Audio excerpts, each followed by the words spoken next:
শেখ হাসিনা বলছেন দরকার নাই, ওটা দরকার নাই, আমি সেনা প্রধানের সাথে কথা বলেছি, ওরা রেডি থাকবে, ঠিক আছে। এখন তো আমরা অন্য করতেছি, ড্রোন দিয়ে ছবি নিচ্ছি এবং হেলিকপ্টার দিয়ে হচ্ছে মানে কয়েক জায়গায়। অপর প্রান্ত থেকে তাপস বলছেন তাহলে ওই কিছু ছবি দেখে পাকড়াও করা যায় না রাতের মধ্যে? শেখ হাসিনা সবগুলোকে অ্যারেস্ট করেছি বলেছি রাত্রে। তাপস হ্যাঁ পাকড়াও করলে ওদেরকে। শেখ হাসিনা না, ওটা বলা হয়ে গেছে, ওটা নিয়ে র্যাব, ডিজিএফআই, এনএসআই সবাইকে বলা হয়েছে, যে যেখান থেকে যে কয়টা পারবা ধইরা ফেলো। তাপস জি। শেখ হাসিনা ওটা বলা আছে, আর যেখানে গ্যাদারিং দেখবে সেখানে এখন উপর থেকে করাচ্ছি, অলরেডি শুরু হয়েছে কয়েক জায়গায়। তাপস জি। শেখ হাসিনা হয়ে গেছে। তাপস জি জি, মোহাম্মদপুর থানার দিকে মনে হয় ওরা যাচ্ছে একটা, আমাকে স্বরাষ্ট্রমন্ত্রী বলল। শেখ হাসিনা মোহাম্মদপুর থানার দিকে? তাপস হ্যাঁ। শেখ হাসিনা ওখানে পাঠিয়ে দিক র্যাব রে। তাপস জি, তাহলে আপনার নির্দেশনা লাগবে। উনি এখনো মানে হ্যাঁ। শেখ হাসিনা আমার নির্দেশনা দেওয়া আছে, ওপেন নির্দেশনা দিয়ে দিছি, এখন লিথাল ওয়েপন ব্যবহার করবে, যেখানে পাবে সোজাগুলি করবে। মাননীয় ট্রাইব্যুনাল, আমি আজ এই মর্যাদাপূর্ণ ট্রাইব্যুনালের সম্মুখে দাঁড়িয়েছি একজন চিফ প্রসিকিউটর এবং রাষ্ট্রপক্ষের প্রধান আইনজীবী হিসেবে। বাংলাদেশের জনগণের পক্ষে কথা বলার গুরু দায়িত্ব আমার প্রতি অর্পিত হয়েছে। এই দায়িত্ব আমি কেবল আইনের সীমারেখায় নয়, নৈতিকতার দায়বদ্ধতায় পরিচালিত, যেখানে আমার কর্তব্য হলো ভুক্তভোগীদের উপর সংগঠিত অপরাধের বিবরণ তুলে ধরা এবং যে মহান উদ্দেশ্যে জুলাই বিপ্লব সংগঠিত হয়েছে তা রক্ষা করা। এই দায়িত্ব পালনে আমাকে সাহায্য করেছেন একদল নিবেদিত প্রাণ প্রসিকিউটর এবং তদন্তকারীরা, এবং আমাদের শক্তি জুগিয়েছেন সেই সব ভুক্তভোগীরা এবং তাদের পরিবারবর্গ। আজ আমরা সেই সব তথ্য প্রমাণই মহান আদালতে তুলে ধরবো যেগুলো প্রমাণ করবে যে এই ঘটনাগুলো কোনো বিশৃঙ্খলার অন্ধকারে নয়, বরং পরিকল্পিতভাবে এবং সুনির্দিষ্ট লক্ষ্যে সংগঠিত হয়েছিল, যা আমাদের স্বপ্নগুলোকে ছিন্ন ভিন্ন করেছে, অগণিত প্রাণ কেড়ে নিয়েছে এবং এমন এক পথ তৈরি করেছে যার প্রতিচ্ছবি প্রজন্মের পর প্রজন্ম ধরে দৃশ্যমান হবে।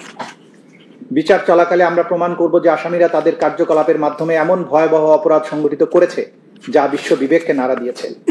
আমাদের গুরু দায়িত্ব হলো এই অপরাধের জবাবদিহিতা নিশ্চিত করা এবং আগামী প্রজন্মের জন্য ন্যায়ভিত্তিক এক নিরাপদ ভবিষ্যৎ রচনা করা। এই ট্রাইব্যুনাল বিশেষত এই বিচার প্রক্রিয়া কেবল একটি আইনি বিরোধ নিষ্পত্তির মধ্যেই সীমাবদ্ধ নয়, এটি ধারণ করছে ন্যায় বিচারের জন্য এক জাতির আকাঙ্ক্ষা, পদদলিত অধিকার পুনঃপ্রতিষ্ঠার প্রত্যাশা এবং গোটা বিশ্বকে দেখিয়ে দেওয়ার দায়িত্ব যে বাংলাদেশ আইনের শাসন প্রতিষ্ঠায় বদ্ধপরিকর। আমরা আজ এমন এক বিচারের সূচনায় দাঁড়িয়ে আছি যা অত্যন্ত গুরুতর এবং ঐতিহাসিকভাবে তাৎপর্যপূর্ণ। এটি এমন একটি মামলা যা আমাদের জাতির বিবেক ও বিশ্ব মানবতার মনে প্রজন্মের পর প্রজন্ম ধরে অনুরণিত হবে। 3 জন আসামির বিরুদ্ধে এই বিচার অতীতের হিসাব নিকাশ নয়, বরং ন্যায় বিচার, আইনের শাসন, মৌলিক মানবাধিকার সুরক্ষার প্রতি আমাদের সম্মিলিত অঙ্গীকার রক্ষার এক দৃপ্ত পদক্ষেপ। আজ এই আদালত বসেছে সাবেক স্বৈর শাসক শেখ হাসিনার শাসনামলে সংগঠিত সবচেয়ে ভয়াবহ অপরাধগুলোর বিচার করতে। কোনো ব্যক্তি যত উঁচু পদে আসীন হন না কেন, কিংবা তার ছায়া যতই দীর্ঘ হোক না কেন, সে আইনের ঊর্ধ্বে নয়। আজ আমরা এই ট্রাইব্যুনালের কাছে নিবেদন করছি যেন দোষীদের সঠিক জবাবদিহিতা নিশ্চিত করা হয় এবং বিচার ব্যবস্থার প্রতি জনগণের আস্থা পুনরুদ্ধার করা হয় এবং গোটা বিশ্বকে এই বার্তা দেওয়া হয় যে অপরাধীরা যত বড়ই হোক তার জন্য বিন্দুমাত্র ছাড় থাকবে না। ইংল্যান্ড এবং ওয়েলসের সাবেক লর্ড চিফ জাস্টিস বিংহাম একবার অত্যন্ত স্পষ্টভাবে বলেছিলেন, "The rule of law is not merely a lawyer's convenience. It is the foundation of a civilized society. It means, in short, that everything must be done according to law. Nothing can be done except according to law." আসামির অনুপস্থিতিতে বিচার মানেই ন্যায় বিচার বঞ্চিত হওয়া নয়। এই ট্রাইব্যুনালের কার্যধারায় 2 জন আসামির অনুপস্থিতিতে বিচার কোনোভাবেই অপরাধীর জবাবদিহিতা নিশ্চিত করার জন্য বাধা হতে পারে না এবং হবে না। আমরা ইতিমধ্যে এই একজন স্টেট ডিফেন্স লয়ার নিয়োগ দিয়েছে 2 জন পলাতক আসামির জন্য। এই ট্রাইব্যুনাল দিয়েছেন। এই ট্রাইব্যুনাল আইন অনুযায়ী রায় প্রদানের পূর্ণ ক্ষমতা রাখে। 2 জন আসামি আদালতের ক্ষমতার কাছে আত্মসমর্পণ না করে বারবার অনুপস্থিত আছেন। স্পষ্টভাবে বলা প্রয়োজন, আসামিদের ইচ্ছাকৃত পলায়ন কিংবা কোনো বিদেশি রাষ্ট্রের নিষ্ক্রিয়তা এই ট্রাইব্যুনালের সত্য অনুসন্ধান এবং ন্যায় বিচার নিশ্চিতের গুরু দায়িত্ব পালনকে বাধাগ্রস্ত করতে পারবে না।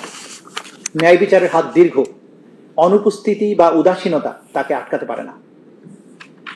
ন্যায় বিচার নিশ্চিত করার অত্যাবশ্যকীয়তা। একটি সভ্য সমাজের মূল পরিচয় হলো যে সমাজের ন্যায় বিচার থাকবে, দুষ্টের দমন এবং শিষ্টের পালনের ব্যবস্থা থাকবে। আমরা দৃঢ়ভাবে প্রতিশ্রুতিবদ্ধ যে আসামিদের অধিকার সম্পূর্ণভাবে রক্ষা করা হবে এবং এই প্রক্রিয়ার প্রতিটি ধাপ জনসাধারণের জন্য উন্মুক্ত থাকবে। এর মধ্য দিয়ে আমরা প্রমাণ করব যে বাংলাদেশের ন্যায় বিচার প্রতিষ্ঠার স্পৃহা একটি জীবন্ত অঙ্গীকার যা প্রজন্মের পর প্রজন্ম ধরে চলমান থাকবে। এই ট্রাইব্যুনাল হোক আমাদের সম্মিলিত প্রতিজ্ঞার স্মারক। বিচারের ঐতিহাসিক গুরুত্ব। আমাদের জাতির আইন ও নৈতিকতার ইতিহাসে এই মামলা অভূতপূর্ব। এখানে অভিযোগকৃত অপরাধগুলো কোনো দূর অতীতের যুদ্ধের বিশৃঙ্খলায় বা সমাজের আইনহীন বিশৃঙ্খল প্রান্তরে ঘটেনি, বরং ঘটেছে আমাদের গণতন্ত্রের কেন্দ্রস্থলে, জনসমাগমে এবং জনপথগুলোতে, যেখানে জাতির তরুণেরা আশা, বিবেক ও ন্যায়সঙ্গত ও অন্তর্ভুক্তিমূলক ভবিষ্যতের দাবিতে সমবেত হয়েছিল। তাদের শান্তিপূর্ণ পরিবর্তনের আহ্বানকে সংলাপ বা ন্যায়পরায়ণতা দিয়ে কিংবা সংস্কার দিয়ে নয়, বরং বর্বরতা এবং দমন পীড়নের মাধ্যমে জবাব দেওয়া হয়েছিল। আওয়ামী লীগ শাসনের ঐতিহাসিক প্রেক্ষাপট। এই বিচারের প্রক্রিয়ার গুরুত্ব সম্পূর্ণভাবে বুঝতে হলে 2024 সালের জুলাই এবং আগস্ট মাসে সংঘটিত ঘটনাবলীকে বাংলাদেশের সাম্প্রতিক রাজনৈতিক ইতিহাসের বৃহত্তর প্রেক্ষাপটে দেখতে হবে। দীর্ঘদিন ধরে জাতীয় রাজনীতিতে প্রভাবশালী শক্তি হিসেবে আওয়ামী লীগ গণতান্ত্রিক পুনর্জাগরণ এবং উন্নয়নের মিথ্যা বাতাবরণ তৈরি করে পরপর কয়েক মেয়াদে তাদের শাসন ক্রমশ একদলীয় দুঃশাসন, মৌলিক মানবাধিকার হরণ, ভিন্নমত দমনের নিষ্ঠুর পন্থায় মানবতা বিরোধী অপরাধ সংগঠন করে গেছে। 2010-এর দশকের প্রথম দিকে দলটি ক্ষমতাসীন হওয়ার পর ইচ্ছেমতো সাংবিধানিক এবং আইনি পরিবর্তন আনয়নের মাধ্যমে ধীরে ধীরে সমস্ত ক্ষমতা প্রধানমন্ত্রীর কাছে কেন্দ্রীভূত করে। বিচার বিভাগ, আইন শৃঙ্খলা বাহিনী এবং গণমাধ্যম সমূহ গুরুত্বপূর্ণ রাষ্ট্রীয় প্রতিষ্ঠানগুলোকে সরাসরি নিয়োগ, বিধিনিষেধ এবং বাক স্বাধীনতা হ্রাসকারী আইনের মাধ্যমে সরকারের কঠোর নিয়ন্ত্রণে আনা হয়। সংসদ এবং জনগণের ভেতরের সমালোচকরা ভয়ভীতি, আইনি হয়রানি অথবা রাজনৈতিক প্রক্রিয়া থেকে বহিষ্কারের শিকার হন। নাগরিক সমাজ এবং সাংবাদিকরা যদি সরকারের বিবৃতিকে প্রশ্নবিদ্ধ করতেন, তবে তাদেরকে নজরদারি, সেন্সরশিপ এবং নির্বিচার গ্রেপ্তারের হুমকির মুখে পড়তে হতো। ক্রমশ বিরোধী দলগুলো প্রতিদ্বন্দ্বিতাপূর্ণ নির্বাচন থেকে দূরে নিক্ষিপ্ত হয়। নিবর্তনমূলক আইন এবং রাজনৈতিক কর্মকাণ্ড দমনে রাষ্ট্রযন্ত্রের আচরণের কারণে বিরোধী রাজনৈতিক দলগুলো কোণঠাসা হয়ে পড়ে। অংশগ্রহণমূলক গণতন্ত্রের পরিবর্তে তোষামোদী এবং ভয়ের সংস্কৃতি জনগণের নিয়মতান্ত্রিক প্রতিবাদ এবং অনানুপাতিক শক্তি প্রয়োগের মাধ্যমে দমন করা হতো। এভাবে একসময় বহুমুখিতা এবং মুক্ত আলোচনার পরিবেশ ধীরে ধীরে সংকীর্ণ এবং স্তব্ধ হয়ে যায়। 2024 সালের মধ্যে এই পরিস্থিতি বিশেষত দেশের যুব ও ছাত্র সমাজের মধ্যে তীব্র হতাশার জন্ম দেয়, যারা ঐতিহ্যগতভাবে বাংলাদেশের গণতান্ত্রিক চেতনার মশাল বাহক। অধিকতর স্বচ্ছতা, একাডেমিক স্বাধীনতা, শান্তিপূর্ণ প্রতিবাদের অধিকারের দাবিতে তাদের আন্দোলন ধীরে ধীরে গতি পায় এবং শেষ পর্যন্ত জুলাই এবং আগস্ট মাসের গণবিক্ষোভ একটি অবিস্মরণীয় বিপ্লবে রূপান্তরিত হয়ে স্বৈরশাসককে দেশ থেকে পালাতে বাধ্য করে। মহাকাব্যিক এই বিপ্লবের মাধ্যমে বাংলাদেশে পুনরায় একটি ন্যায়ভিত্তিক, সমৃদ্ধি ও স্বপ্নে পরিপূর্ণ রাষ্ট্র গঠনের সুযোগ সৃষ্টি হয়েছে। আসামিদের বিরুদ্ধে আনিত অভিযোগসমূহ। এই মামলায় 3 জন আসামি, শেখ হাসিনা, আসাদুজ্জামান খান কামাল এবং চৌধুরী আব্দুল্লাহ মামুন। প্রসিকিউশনের মামলার মূল ভিত্তি হল প্রত্যক্ষ প্রমাণের অপ্রতিরোধ্য শক্তি, সাবেক প্রধানমন্ত্রীর নিজের বক্তব্য, রেকর্ডকৃত অডিও এবং বিভিন্ন স্পষ্ট দিক নির্দেশনা যা তিনি ওই সংকটকালীন দিনগুলোতে দিয়েছেন। এগুলো কোনো পরোক্ষ প্রমাণ নয়, বরং অকাট্য এবং প্রত্যক্ষ প্রমাণ যা সরকারের সর্বোচ্চ পর্যায়ে উদ্দেশ্য ও পরিকল্পনার এক বিরল এবং গোপন জানালা উন্মোচন করে। প্রসিকিউশন মনে করে এইসব নথি এবং অডিও প্রমাণ সাবেক প্রধানমন্ত্রীর কার্যালয় থেকে প্রদত্ত বক্তব্য, নির্দেশনা এবং যোগাযোগ মামলাটিকে শক্ত ভিত্তি দেবে এবং আসামিদের কমন রেসপন্সিবিলিটি অকাট্যভাবে প্রমাণ করবে। শেখ হাসিনার একটি নির্দেশের ভাষা ছিল এরকম। শেখ হাসিনা বলছেন, দরকার নাই, ওটা দরকার নাই, আমি সেনা প্রধানের সাথে কথা বলেছি, ওরা রেডি থাকবে, ঠিক আছে। এখন তো আমরা অন্য করতেছি, ড্রোন দিয়ে ছবি নিচ্ছি এবং হেলিকপ্টার দিয়ে হচ্ছে, মানে কয়েক জায়গায়। অপর প্রান্ত থেকে তাপস বলছেন, তাহলে ওই কিছু ছবি দেখে পাকড়াও করা যায় না রাতের মধ্যে? শেখ হাসিনা, সবগুলোকে অ্যারেস্ট করেছি বলেছি রাত্রে। তাপস, হ্যাঁ পাকড়াও করলে ওদেরকে। শেখ হাসিনা, না, ওটা বলা হয়ে গেছে, ওটা নিয়ে র্যাব, ডিজিএফআই, এনএসআই সবাইকে বলা হয়েছে, যে যেখান থেকে যে কয়টা পারবা ধইরা ফেলো। তাপস, জি। শেখ হাসিনা, ওটা বলা আছে, আর যেখানে গ্যাদারিং দেখবে সেখানে এখন উপর থেকে করাচ্ছি, অলরেডি শুরু হয়েছে কয়েক জায়গায়। তাপস, জি। শেখ হাসিনা, হয়ে গেছে। তাপস, জি জি, মোহাম্মদপুর থানার দিকে মনে হয় ওরা যাচ্ছে, একটা আমাকে স্বরাষ্ট্রমন্ত্রী বলল। শেখ হাসিনা, মোহাম্মদপুর থানার দিকে? তাপস, হ্যাঁ। শেখ হাসিনা, ওখানে পাঠিয়ে দিই গ্র্যাব রে। তাপস, জি, তাহলে আপনার নির্দেশনা লাগবে। উনি এখনো হ্যাঁ। শেখ হাসিনা, আমার নির্দেশনা দেওয়া আছে, ওপেন নির্দেশনা দিয়ে দিছি, এখন লিথাল ওয়েপন ব্যবহার করবে, যেখানে পাবে সোজা গুলি করবে। তদন্ত প্রতিবেদন এবং মৌখিক লিখিত প্রমাণ পর্যালোচনায় প্রাথমিকভাবে প্রমাণিত হয়েছে যে 2024 সালের 1 জুলাই থেকে 5 আগস্ট সময়ের মধ্যে প্রধানমন্ত্রী সরকারি বাসভবন থেকে শুরু করে সারা দেশব্যাপী আসামি শেখ হাসিনা, আসাদুজ্জামান খান কামাল, চৌধুরী আব্দুল্লাহ মামুন এবং আন্তর্জাতিক অপরাধ ট্রাইব্যুনাল আইন 1973-এর 3(2)(a), GH ধারা এবং 4(1), 4(2), 4(3) ধারার অধীনে মানবতা বিরোধী অপরাধ সংগঠন করেছে, যা এই আইনের 20(2) এবং 20(ক) ধারায় দণ্ডনীয়। প্রসিকিউশন এই ট্রাইব্যুনালে প্রমাণ করবে যে 2024 সালের জুলাই এবং আগস্ট মাসে ক্ষমতাসীন আওয়ামী লীগ সরকার শান্তিপূর্ণ ছাত্র জনতার আন্দোলন এবং রাজনৈতিক ভিন্ন মতাবলম্বীদের দমন ও নির্যাতনের লক্ষ্যে টার্গেট করে বৈষম্য বিরোধী ছাত্র আন্দোলনে অংশগ্রহণকারী নিরীহ ও নিরস্ত্র ছাত্র জনতা, বিরোধী রাজনৈতিক দলের নেতাকর্মী, বিশেষ করে বিএনপি, জামাত এবং অন্যান্য দলের সাথে সম্পৃক্ত ব্যক্তিবর্গ এবং সাধারণ জনগণ যারা এই আন্দোলনে অংশ নিয়েছিল তাদের উপর নানাবিধ হামলা, নির্যাতন, দমননীতি, গণগ্রেপ্তার, আইনি হয়রানি, ভয়ভীতি প্রদর্শন, সহিংসতা চালায়। আন্দোলনের সমর্থক চিকিৎসক, আইনজীবী, সাংবাদিক, মানবাধিকার কর্মী, শিক্ষাবিদ, অনলাইন সমালোচক, সাধারণ নাগরিকরা এই দমন পীড়ন এবং গ্রেপ্তার ও হয়রানির শিকার হন। আওয়ামী লীগ শাসনামলে রাষ্ট্রীয় নিরাপত্তা ও গোয়েন্দা সংস্থার সহযোগিতায় একটি সমন্বিত প্রাতিষ্ঠানিক দমন নীতি গড়ে তোলা হয়। সেনাবাহিনীর গোয়েন্দা অধিদপ্তর ডিজিএফআই, জাতীয় নিরাপত্তা গোয়েন্দা সংস্থা NSI, counter terrorism and transnational crime CTTC, special branch SB এবং পুলিশের গোয়েন্দারা অত্যাধুনিক তথ্য প্রযুক্তি ব্যবহার করে নিয়মিত নজরদারি চালাত। বিরোধী মত ও প্রতিবাদ দমন করার কৌশলের হয়ে তারা একটি বিশেষ নজরদারি সংস্থা national telecommunication and monitoring centre NTMC গঠন করে। প্রথমে র্যাবের গোয়েন্দা ইউনিট এবং ডিজিএফআই এই কার্যক্রম পরিচালনা করত।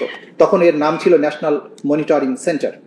বাইরে থেকে এই প্রতিষ্ঠান অপরাধ শনাক্তের জন্য বৈধ নজরদারি চালায় বলে দাবি করলেও গোপনে এটি ব্যবহার করা হতো বিরোধী রাজনৈতিক নেতৃবৃন্দ, ভিন্ন মতাবলম্বী এবং সরকারের অবৈধ কর্মকাণ্ড প্রকাশকারী ব্যক্তিদের উপর নজরদারির জন্য।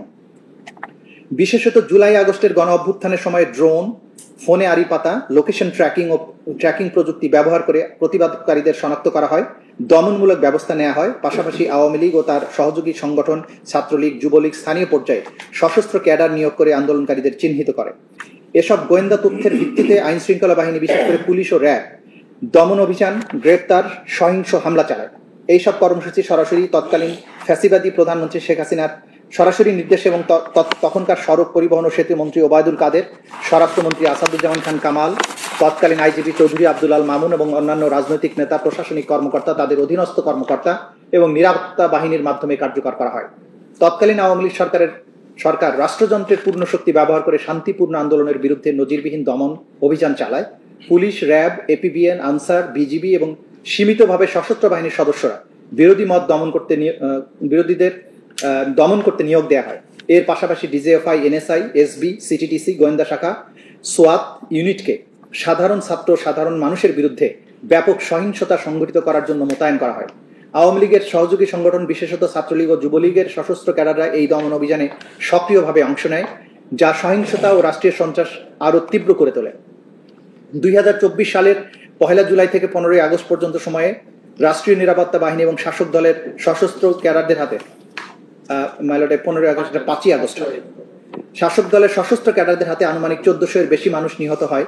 নিহতদের মধ্যে প্রায় 12 থেকে 13% ছিল শিশু। নিরাপত্তা বাহিনী নির্বিচার মারাত্মক ও কম মারাত্মক উভয় ধরনের অস্ত্র ব্যবহার করে। সামরিক মানের রাইফেল, শটগান, গুলি, রাবার বুলেট, টিয়ার গ্যাস, কিছু কিছু এলাকায় হেলিকপ্টার থেকে গুলি চালানো এবং নিরস্ত্র আন্দোলনকারীদের সরাসরি হত্যা করার রিপোর্ট পাওয়া যায়। হাজারো আন্দোলনকারী পথচারী সংগঠকদের বিনা পরোয়ানায় গ্রেপ্তার করা হয়, যাদের মধ্যে শিশু, নারী ও স্বাস্থ্যকর্মীরাও ছিল। শুধু 17 জুলাই থেকে 29 জুলাইয়ের মধ্যে 10,000-এর বেশি গ্রেপ্তারের রিপোর্ট পাওয়া গেছে। গণহারে আটক ব্যক্তিদের উপর এই নির্যাতন, যৌন সহিংসতার অভিযোগ ব্যাপকভাবে পাওয়া গেছে। ডিজিএফআই, ডিবি সহ গোয়েন্দা সংস্থাগুলো ছাত্র নেতাদের গুম করার সঙ্গে জড়িত ছিল বলে অভিযোগ রয়েছে। আহত আন্দোলনকারীদের হাসপাতাল থেকে জোরপূর্বক আটক করা হয়, চিকিৎসকদের ভয়ভীতি দেখানো হয়, সিসিটিভি ফুটেজ জব্দ করে চিকিৎসা কার্যক্রম ব্যাহত করা হয়। নারী আন্দোলনকারীদের ধর্ষণের হুমকি, শারীরিক নিপীড়ন, সামাজিক হেনস্থার শিকার হতে হয়। এই ঘটনাগুলোর সঠিক তদন্ত শুরু করার পরিবর্তে সরকার নিরাপত্তা বাহিনীকে দায় মুক্তি দেয়। মানবাধিকার সংস্থা হিউম্যান রাইটস ওয়াচ অন্যান্য সংস্থার পর্যবেক্ষণ অনুযায়ী আওয়ামী লীগ সরকার, আইন শৃঙ্খলা বাহিনী এবং তাদের সহযোগী সংগঠন কর্তৃক পরিচালিত এই সমন্বিত দমন অভিযান আন্তর্জাতিক মানবাধিকার আইনের সুস্পষ্ট লঙ্ঘন এবং মানবতা বিরোধী অপরাধের শামিল।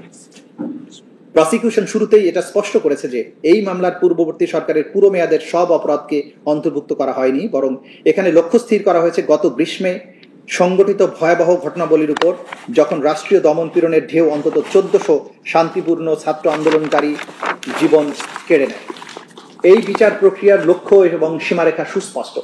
আমরা জুলাই আগস্ট 2024 সালের গণ অভ্যুত্থানের সেই সব ভুক্তভোগীদের জন্য ন্যায় বিচার চাই, যাদের জীবন ও স্বপ্ন এই সহিংসতার কারণে নির্মমভাবে ধ্বংস হয়ে গেছে।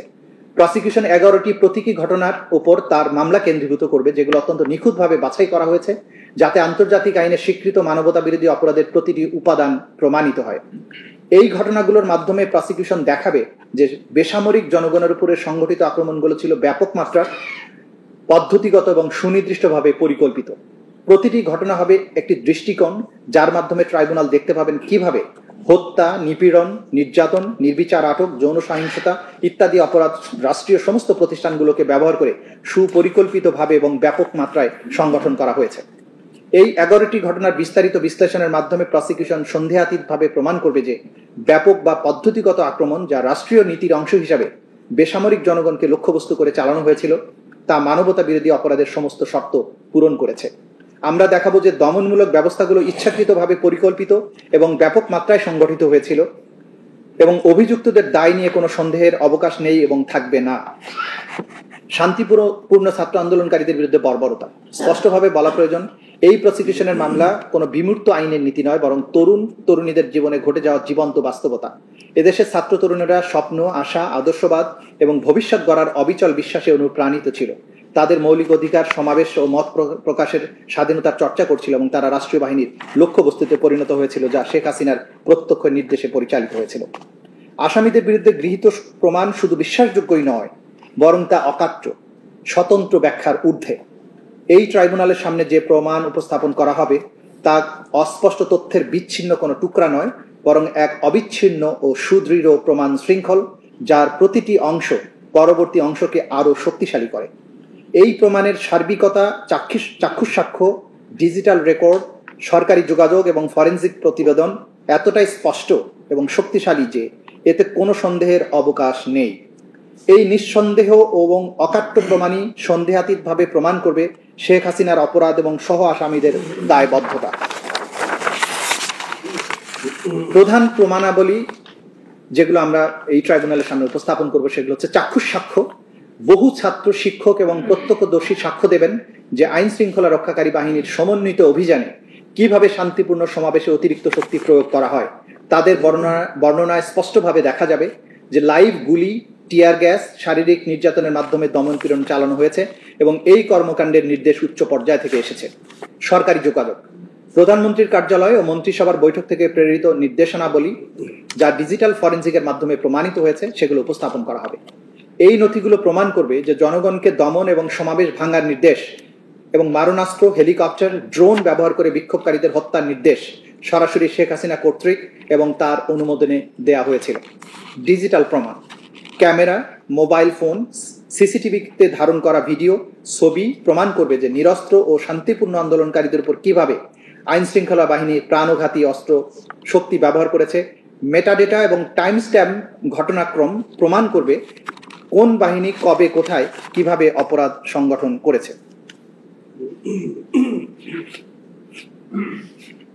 মেডিকেল এবং ফরেনসিক প্রতিবেদন, ময়নাতদন্ত হাসপাতালের রিপোর্টে ছাত্রদের উপর চালানো ভয়াবহ সহিংসতার প্রমাণ রয়েছে।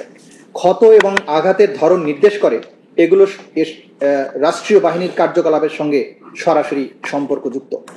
এছাড়াও তদন্তে গৃহীত প্রমাণের মধ্যে রয়েছে জব্দকৃত নথি, সংবাদপত্র, ভিডিও ফুটেজ, অডিও ক্লিপ, বিশেষজ্ঞদের মতামত, নিহতদের পরিবার, আহত ব্যক্তি ও প্রত্যক্ষদর্শীদের সাক্ষ্য এবং গুরুত্বপূর্ণ উপকরণ, যেমন 14 জুলাই 2024 খ্রিস্টাব্দে শেখ হাসিনার উস্কানিমূলক বক্তব্য, শেখ হাসিনা ও ফজলে নূর তাপসের মধ্যে ফোনালাপ, শেখ হাসিনা ও ঢাকা বিশ্ববিদ্যালয়ের তৎকালীন ভাইস চ্যান্সেলরের মধ্যে ফোনালাপ, তৎকালীন ডিএমপি কমিশনারের ওয়্যারলেস বার্তার সিডি, আসামি আসাদুজ্জামান খান কামাল এবং চৌধুরী আব্দুল আল মামুন কর্তৃক হাসিনার আদেশ বাস্তবায়নের কার্য বিবরণী। তদন্তে প্রমাণিত হয়েছে যে তৎকালীন প্রধানমন্ত্রী শেখ হাসিনা, তৎকালীন স্বরাষ্ট্রমন্ত্রী আসাদুজ্জামান খান কামাল, তৎকালীন আইজিপি চৌধুরী আব্দুল আল মামুন 2024 সালের 1 জুলাই থেকে 5 আগস্ট পর্যন্ত সময়ে ইচ্ছাকৃতভাবে এবং সম্পূর্ণ জ্ঞাতসারে শান্তিপূর্ণ, নিরীহ এবং নিরস্ত্র ছাত্রদের বিরুদ্ধে দেশব্যাপী ব্যাপক মাত্রায় ও পদ্ধতিগত ওয়াইড স্প্রেড অ্যান্ড সিস্টেম্যাটিক হামলা চালায়। এর মধ্যে ছিল প্রাণঘাতী অস্ত্র, হেলিকপ্টার, ড্রোন এবং অন্যান্য মারণাস্ত্রের ব্যবহার, উস্কানি, ষড়যন্ত্র ও পরিকল্পিতভাবে ছাত্র আন্দোলন দমন, 1400-এর বেশি মানুষকে হত্যার চেষ্টা, হাজারো ছাত্রকে গুরুতর আহত ও পঙ্গু করা, বেআইনি আটক, নির্যাতন, মিথ্যা মামলা, অপহরণ, মৃত ও আহতদের পুড়িয়ে ফেলা, চিকিৎসা সেবা বাধাগ্রস্ত করা, জানাজা ও দাফন প্রতিরোধ করা, চিকিৎসকদের উপরে চাপ সৃষ্টি করে মৃত্যুর কারণ বিকৃত করা, অজ্ঞাত লাশ হিসেবে দাফন বাধ্য করা, জোরপূর্বক স্বীকারোক্তি আদায়, হাসপাতালে আহতদের উপর পুনরায় হামলা, নারী আন্দোলনকারীদের উপরে যৌন সহিংসতা। আসামিদের দায়বদ্ধতা, তৎকালীন সময়ে আসামি শেখ হাসিনা ছিলেন বাংলাদেশের প্রধানমন্ত্রী। নির্বাহী বিভাগের প্রধান, আওয়ামী লীগের সভাপতি এবং 14 দলীয় জোটের নেত্রী। ফলে সমস্ত ক্ষমতা ও কর্তৃত্বের কেন্দ্রবিন্দুতে ছিলেন তিনি। একনায়কতান্ত্রিক শাসক হিসেবে তিনি এককভাবে সব গুরুত্বপূর্ণ সিদ্ধান্ত নিতেন। তার অধীনস্থ কর্মকর্তারা রাজনৈতিক ও প্রশাসনিকভাবে তার নির্দেশ বাস্তবায়নে সর্বদা আগ্রহী ছিলেন। জুলাই আন্দোলনের সময় সংগঠিত মানবতা বিরোধী অপরাধগুলোর একমাত্র উদ্দেশ্য ছিল শেখ হাসিনার ক্ষমতা ধরে রাখা। তিনি ছিলেন এই সমস্ত অপরাধের কেন্দ্রবিন্দু বা নিউক্লিয়াস। অন্যান্য আসামিরা তার অধীনে থেকে বুঝতেন যে শেখ হাসিনার ক্ষমতায় থাকার উপরই তাদের নিরাপত্তা এবং পুরস্কার নির্ভর করছে। আসামি আসাদুজ্জামান খান কামাল স্বরাষ্ট্রমন্ত্রী হিসেবে ছিলেন আওয়ামী লীগের একজন সিনিয়র নেতা এবং নীতি নির্ধারক এবং কথিত গ্যাং অফ 4 এর সদস্য। আন্দোলন দমনের সমস্ত সিদ্ধান্ত তার ধানমন্ডির বাসভবনে অনুষ্ঠিত কোর কমিটি থেকে নেওয়া হতো। তিনি দেশের আইন শৃঙ্খলা রক্ষাকারী বাহিনীর পূর্ণ নিয়ন্ত্রণে ছিলেন। আসামি চৌধুরী আব্দুল্লাহ মামুন তৎকালীন আইজিপি, স্বরাষ্ট্রমন্ত্রীর একনিষ্ঠ সহযোগী হিসেবে আইন শৃঙ্খলা বাহিনীর প্রত্যক্ষ নিয়ন্ত্রক ছিলেন। তিনি আসাদুজ্জামান খান কামাল নিজেরা উপস্থিত থেকে নিরস্ত্র ছাত্র সাধারণ মানুষের উপরে নির্বিচার গুলি চালানোর নির্দেশ বাস্তবায়ন করা হচ্ছে কিনা তা তদারকি করতেন।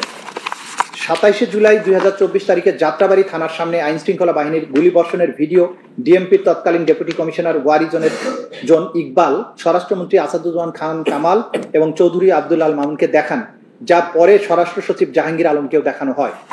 প্রধানমন্ত্রী শেখ হাসিনা, স্বরাষ্ট্রমন্ত্রী আসাদুজ্জামান খান কামাল, আইজিপি আব্দুল্লাহ মামুন এই তিনজনই সর্বোচ্চ কর্তৃত্বের আসনে থেকে যৌথ অপরাধমূলক পরিকল্পনা, জয়েন্ট ক্রিমিনাল এন্টারপ্রাইজ এবং কমান্ড রেসপন্সিবিলিটির মাধ্যমে তাদের অধীনস্থ বাহিনী এবং দলের সশস্ত্র ক্যাডারদের নিয়ে দেশব্যাপী প্রাণঘাতী হামলার নির্দেশ দেন। এর ফলেই 1400-এর বেশি নিরপরাধ ও নিরস্ত্র ছাত্র আন্দোলনকারী নিহত হয়। তদন্তে গৃহীত প্রমাণের ভিত্তিতে এই তিনজনের কার্যকলাপ স্পষ্টভাবে দেখায় যে তারা আন্তর্জাতিক অপরাধ ট্রাইব্যুনাল আইন 1973-এর 4-এর 2, 4-এর 3 ধারায় অনুযায়ী দায়বদ্ধ, কারণ তারা 3-এর 2 ধারার অধীনে সংগঠিত অপরাধের জন্য সর্বোচ্চ কমান্ড রেসপন্সিবিলিটি বহন করেন। ন্যায় বিচার ও জবাবদিহিতার পরীক্ষা। এই মামলার মূল প্রতিপাদ্য আইনের শাসনের সেই মূলনীতি যে কারো পদমর্যাদা বা পূর্বের অবস্থান যাই হোক না কেন, কেউই আইনের ঊর্ধ্বে নয়। শেখ হাসিনা একসময় দোর্দণ্ড প্রতাপের অধিকারী ছিলেন, কিন্তু তিনি আজ বিচারের কাঠগড়ায়। এটি একটি শক্ত বার্তা দেয় যে জবাবদিহিতা কোনো স্বেচ্ছাধীন বিষয় নয় এবং দায় মুক্তি কোনোভাবেই সহ্য করা হবে না। এই মামলা আমাদের জাতির আইন ও নৈতিকতার ইতিহাসে নজিরবিহীন। যুদ্ধ বা বিশৃঙ্খলার সময়ে সংগঠিত অপরাধের বিপরীতে এই অভিযোগগুলো দেশের গণতন্ত্রের কেন্দ্রস্থলে সংগঠিত ভয়াবহ ক্ষমতার অপব্যবহারের উপরে কেন্দ্রীভূত, যেখানে নাগরিকরা, বিশেষত ছাত্ররা শান্তিপূর্ণভাবে উন্নত ভবিষ্যতের প্রত্যাশায় রাজপথে শান্তিপূর্ণ বিক্ষোভে নেমেছিল। প্রসিকিউশনের মূল অভিযোগের কেন্দ্রে রয়েছে শান্তিপূর্ণ বিক্ষোভে অংশ নেওয়া ছাত্রদের বিরুদ্ধে সংগঠিত ভয়াবহ অপরাধ, যেসব ছাত্র জাতির বিবেক ও আকাঙ্ক্ষার প্রতীক। এই মামলা সমাবেশ, মত প্রকাশ, শান্তিপূর্ণ প্রতিবাদের অধিকারের মৌলিক গুরুত্বকে তুলে ধরে। যখন রাষ্ট্রীয় কর্মকর্তারা বিশেষ করে সর্বোচ্চ পদ থেকে এই অধিকার লঙ্ঘন করে, তখন তা গণতন্ত্র এবং আইনের শাসনের গুরুতর ভাঙনকে নির্দেশ করে। এই বিচার অতীতের হিসাব মেটানো নয়, এটি বিচার ব্যবস্থার জন্য জনগণের আস্থা পুনঃস্থাপনের একটি প্রক্রিয়া। সবচেয়ে ক্ষমতাবান ব্যক্তিদেরও জবাবদিহিতার আওতায় এনে ট্রাইব্যুনাল প্রমাণ করতে পারে যে ন্যায় বিচার নিরপেক্ষ, দৃঢ় এবং অনিবার্য। শেখ হাসিনা অভিযুক্ত হলেও এই বিচার প্রক্রিয়া তাকে এবং তার 2 সহ আসামিকে ন্যায়সঙ্গত বিচার নিশ্চিত করবে এবং বিচার জাতীয় আন্তর্জাতিক স্ট্যান্ডার্ড মেনে পরিচালিত হবে। এর ফলে ন্যায় বিচারের নীতির প্রতি অঙ্গীকার আরও সুদৃঢ় হবে। সবশেষে এই মামলা প্রজন্মের পর প্রজন্ম ধরে মানবাধিকার, গণতন্ত্র, ন্যায় বিচারের পক্ষে এক অটল সংগ্রামের সাক্ষ্য হয়ে থাকবে। এটি হবে জাতির নৈতিক এবং আইনি অগ্রগতির এক মানদণ্ড এবং সেই সব দেশের জন্য আলোকবর্তিকা যারা জবাবদিহিতা ও ন্যায় বিচার নিশ্চিত করার ক্ষেত্রে চ্যালেঞ্জের মুখোমুখি। এই মামলাটি শুধুমাত্র নির্দিষ্ট অভিযোগের নিষ্পত্তির জন্যই গুরুত্বপূর্ণ নয়, বরং ন্যায় বিচার, গণতন্ত্র ও মানবিক মর্যাদার সেই মূল্যবোধকে প্রতিষ্ঠার জন্য গুরুত্বপূর্ণ, যা জাতীয় ও আন্তর্জাতিক আইনের কেন্দ্রবিন্দু। নুরেমবার্গ ট্রায়ালে বিচারপতি রবার্ট এইচ জ্যাকসন এই বলে সতর্ক করেছিলেন যে the ultimate step in avoiding periodic wars which are inevitable in a system of international lawlessness is to make statesmen responsible to law. The wrongs which we seek to condemn and punish have been so calculated, so malignant and so devastating that civilization cannot tolerate their being ignored because it cannot survive their being repeated.